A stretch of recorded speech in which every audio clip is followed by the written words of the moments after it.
இந்த பொங்கலுக்கு மஞ்சளை நானே வளர்த்துருந்தேன். அதைத்தான் பொங்கலுக்கு வச்சு படைச்சோம். அதுக்கப்புறம் இதை வீண் பண்ணக்கூடாதுன்னு அந்த வேர்களை எல்லாம் நீக்கி சுத்தம் பண்ணிட்டு வெயிட் போட்டு பார்த்தேன். 382 கிராம் இருந்தது. அதுக்கப்புறம் ஒரு பாத்திரத்தில் தண்ணி ஊற்றி எல்லா மஞ்சளையும் அதில் போட்டு ஒரு 5 நிமிஷம் மட்டும் கொதிக்க வச்சேன்.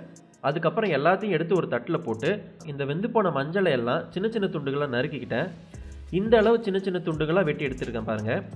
இன்னும் கூட சின்னதாக வேணால் நீங்கள் கட் பண்ணிக்கலாம். அப்போ அது காயறதுக்கு இன்னும் கொஞ்சம் ஈஸியாக இருக்கும். அடுத்ததாக இதை வெயிலில் வச்சுட்டேன்.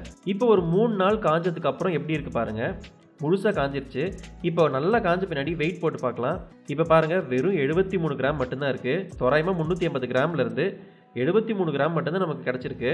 தோராயமாக ஒரு 300 கிராமுக்கும் மேலே காஞ்சதுனால வெயிட் குறைஞ்சிருக்கு. அடுத்ததாக இந்த காஞ்ச எல்லாத்தையும் மிக்ஸி ஜாரில் போட்டு நல்லா அரைச்சிக்கலாம். நல்லா அரைச்ச பின்னாடி பாருங்கள் கலர் எப்படி இருக்குன்னு.